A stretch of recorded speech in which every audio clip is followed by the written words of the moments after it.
Pope Francis చాలా బాధ్యతాయుతమైనటువంటి స్పందన వినిపించారు. చాలా మంచి పాయింట్ కూడా రైజ్ చేశారు.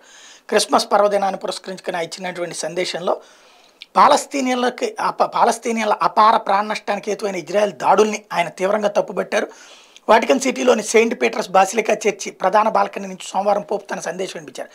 గాజా సహజ ప్రపంచవ్యాప్తంగా జరుగుతున్న యుద్ధాల్లో బాలలు కన్ను మూస్తున్నారు, వాళ్ళంతా నేటి తరం బాలయేసులు. గాజాపై ఇజ్రాయెల్ దాడులు అక్కడి అమాయక పౌరులను ఎత్తుట పంట పండిస్తున్నాయి. ఇజ్రాయెల్పై అక్టోబర్ హమాస్ మెరుపు దాడి దారుణం. ఇది ఇక్కడ బ్యాలెన్స్ అయిందని నేను మామూలుగా హమాస్ మీద ఇజ్రాయెల్ దాడులను తప్పుపట్టడం అంటే తప్పే. అదే సందర్భంలో హమాస్ ఇజ్రాయెల్ మీద చేసిన దాడి దారుణం. నాడు అపహరించుకుపోయిన వాళ్ళందరినీ హమాస్ విడిచిపెట్టాలి.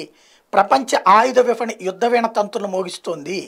Gaza, Ukraine, Syria, Yemen, Lebanon, Armenia, అజర్బైజాన్లో సైనిక, సామాజిక, రాజకీయ సంక్షోభాలు సమసిపోవాలి. ప్రపంచవ్యాప్తంగా శరణార్థుల హక్కులు పరిరక్షించబడాలి. గాజా స్ట్రిప్లో మానవతా సాయానికి దారులు తెరిచి మానవీయ సంక్షోభాన్ని నివారించాలి. చాలా మంచి సందేశం. బట్ ఆయా దేశాలలో అట్లాంటి తీవ్రవాదాన్ని నడిపి పెంచి పోషిస్తూ ప్రోత్సహిస్తున్నటువంటిది ఆయుధ ల్యాబీలన్నీ క్రైస్తవ సంస్థల ఆధ్వర్యంలోనే నడుస్తున్నాయి, లేదా క్రైస్తవంకి సంబంధించినటువంటి యజమానులే.